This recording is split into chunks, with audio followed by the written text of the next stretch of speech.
Isolasi dan ekstraksi DNA merupakan prosedur dasar yang sering dilakukan dalam biologi molekuler. Terdapat berbagai prosedur untuk mengekstraksi DNA. Hasil DNA yang diperoleh lalu dianalisis lebih lanjut dengan proses-proses yang sekiranya dibutuhkan dalam penelitian.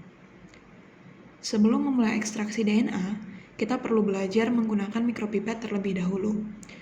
Alat ini berfungsi untuk mengambil dan memindahkan larutan sampel maupun reagen dalam jumlah yang spesifik dan tepat. Untuk itu, teknik menggunakan mikropipet sangat penting untuk dikuasai karena akan selalu dipakai saat bekerja dalam lab untuk mengekstraksi DNA, bahkan untuk hampir semua prosedur-prosedur lainnya. Sekarang, mari kita mengenali terlebih dahulu bagian-bagian mikropipet. Mikropipet terdiri dari dua komponen utama, yaitu tips dan alat mikropipet itu sendiri. Tips menjadi komponen yang akan menampung cairan, sedangkan mikropipet adalah alat yang mengatur volume yang masuk ke tips. Mikropipet memiliki beberapa bagian, yaitu 1. Plunger button atau tombol penekan yang berfungsi untuk memompa larutan atau cairan dengan cara menekan tombol tersebut. 2. Tips ejector button yang berfungsi untuk melepaskan tips setelah selesai digunakan dengan cara menekan tombol tersebut. 3. Scale volume atau skala volume, bagian yang menunjukkan angka volume pengambilan cairan sesuai yang diinginkan. 4. Shaft atau batang mikropipet yang berfungsi untuk menghubungkan mikropipet dengan tips. Mikropipet selalu dilengkapi dengan pengatur volume yang terletak di bagian kepala pipet. Untuk mengatur volume yang akan diambil mikropipet, bagian kepala pipet diputar sampai diperoleh angka volume yang diinginkan. Di dalam lab kita, terdapat mikropipet dengan 3 rentang volume, yakni mikropipet dengan rentang volume 1 sampai 10 mikroliter, 20 sampai 200 mikroliter, dan 100 sampai 1000 mikroliter.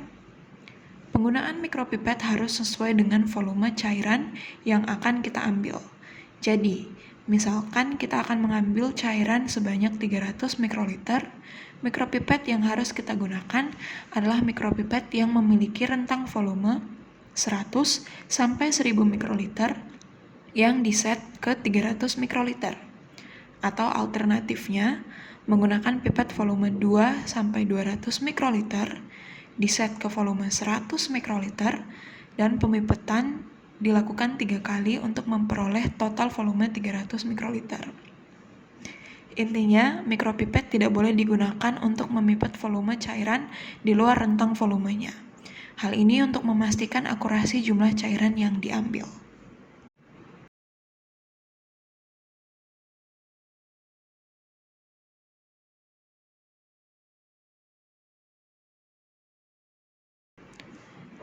Setelah mengatur volume yang diinginkan pada mikropipet, tips dipasangkan dengan cara dimasukkan ke bagian ujung bawah mikropipet.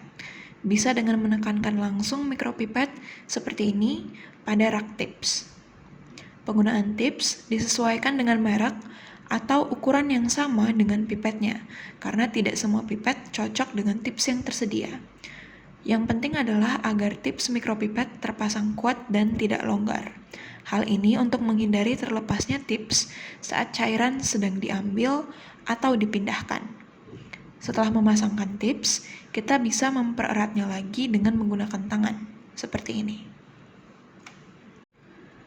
Setelah tips terpasang, tekan tombol knob sampai first stop atau hambatan pertama. Setelah itu, posisi ini ditahan. Lalu sambil terus ditahan pada first stop, masukkan mikropipet secara tegak lurus sampai ujung tipsnya tercelup dalam larutan sampel.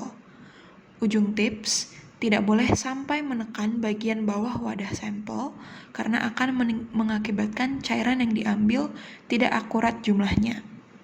Lalu, lepaskan tekanan dari tombol knob secara perlahan-lahan sampai cairan tertarik ke dalam mikropipet.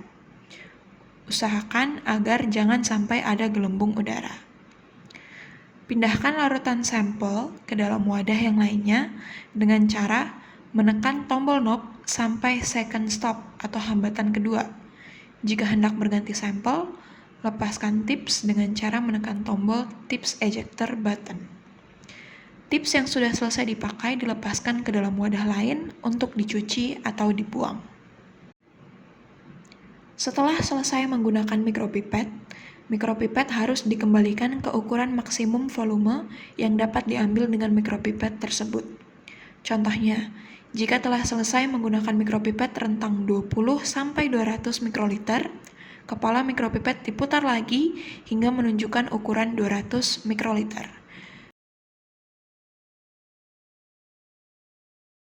Mikropipet lalu disimpan pada tempatnya dalam posisi berdiri.